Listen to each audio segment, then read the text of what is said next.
अस्सलाम वालेकुम जी, मेरा नाम एहसन ख़ान है और आप देख रहे हैं इस वक्त क्रेडिबल एडवाइस। काफ़ी अरसे से आप लोगों से बातचीत नहीं हुई थी और आजकल का माहौल भी कुछ इतना डिप्रेसिंग है।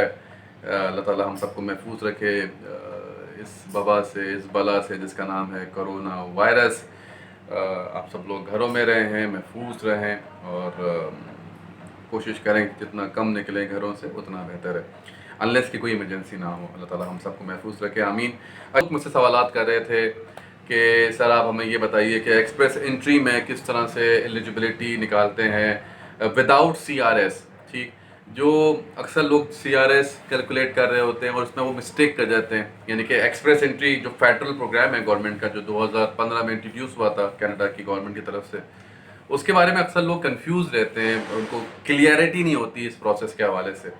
तो उसका बड़ा सिंपल फार्मूला है, how to calculate your numbers without CRS calculation. ठीक, देखिए एक फार्मूला इस तरह से है कि 100 पॉइंट्स में से आपके कम से कम 67 पॉइंट्स होना चाहिए in order to be eligible for express entry. It's very simple.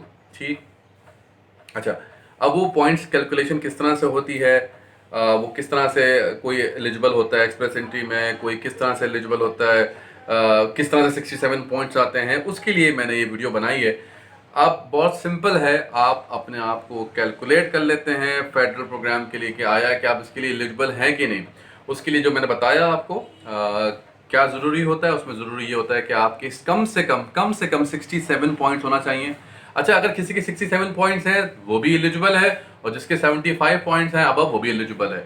ठीक, इसमें ये नहीं देखा जाता, इसमें कोई क्राइटेरिया ये नहीं है कि किसी के 70 पॉइंट्स है तो उसकी प्रोफाइल स्ट्रांग है, या किसी के 75 पॉइंट्स है तो उसकी प्रोफाइल वीक है, स्ट्रांग है, या किसी के 66 पॉइंट्स हैं सिर्फ तो वो वीक है। ऐसा कुछ नहीं है।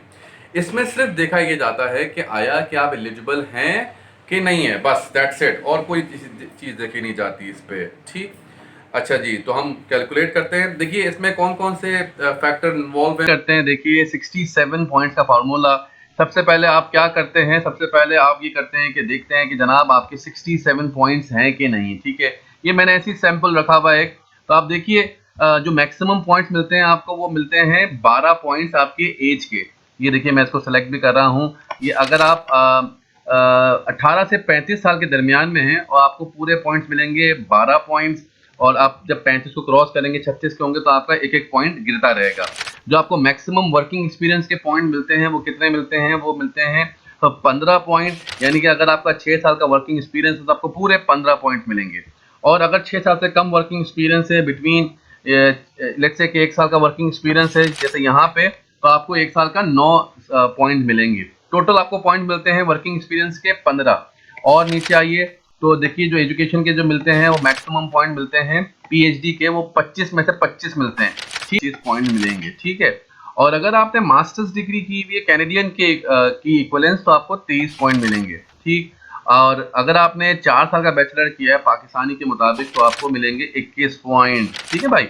अच्छा, अगर किसी ने पाकिस्तानी में किसी ने बीए किया, फिर एमए कर लिया, या फिर बीकॉम किया, फिर 2 साल का एमकॉम कर लिया, तो वो कनाडा का बैचलर ही कहलाता है, तो उसको भी 21 पॉइंट मिलेंगे यहाँ पर। अच्छा, अगर किसी ने बीकॉम किया है, सिंपल बीए किया है, तो फिर उसको मिलेंगे 2 पॉइंट, यानी कि 19 पॉइंट मिलेंगे उसको टोटल। ठीक, और एडाप्टेबिलिटी के मिलते हैं 5 पॉइंट्स। अगर आपकी वाइफ ने आइल्स दिया हुआ है, बेशक उन्होंने सीएलबी लेवल 4 ही क्यों ना दिया हुआ हो, वो मसले वाली बात नहीं है, तो आपको पूरे मिलते हैं 5 पॉइंट। और अगर आपका कोई रिलेटिव या आपकी वाइफ की तरफ से कोई रिलेटिव हो, चचा, मामू, भाई, फादर, वालदा, जो भी हो, खूनी रिश्ता अगर है तो उसके 5 पॉइंट मिलते हैं। तो अगर हम थोड़ा सा और नीचे आए तो सबसे इंपॉर्टेंट बात आ जाती है आइल्स की, जो मैंने सेलेक्ट किया। देखिए इसमें आपको मैक्सिमम पॉइंट मिलते हैं 24। और अगर आपने, तो ये आपके 24 पॉइंट्स हो गए। और अगर आपने सीएलबी लेवल 8 यानी कि 7.5 इन लिसनिंग में और बाकी सब में 6.5 किया हुआ है तो आपको मिलते हैं 20 पॉइंट्स। और अगर आपने सीएलबी लेवल 7 किया हुआ है तो आपको मिलते हैं 6 इन ईच यानी कि 16 पॉइंट्स। तो गाइस, आपने देखा कि मैंने किस तरह से कैलकुलेट किया 67 पॉइंट्स का जो कैलकुलेशन है वो मैंने किस तरह से कैलकुलेट की। 67 का जो फार्मूला है वो बड़ा ज़बरदस्त है। उसमें एज आ गया, आपकी वर्किंग एक्सपीरियंस आ गया, आपका आइल्स आ गया, आपके आपका एडाप्टेबिलिटी पॉइंट्स आ गए, आपकी वाइफ के, आपके रिलेटिव के, चचा, भाई, मामू, कोई भी रिलेटिव हो आपका, वो जो मैंने बताया भी है वीडियो में। तो ये बड़ा अच्छा, जिसके भी 67 पॉइंट्स हो रहे हैं, guys don't worry about it, go for express entry, because express entry से आपको पीएनपी का, तो I think it's a good opportunity for you guys to avail it. तो इंशाल्लाह फिर मुलाकात होगी। अंटिल नेक्स्ट टाइम, अल्लाह हाफिज।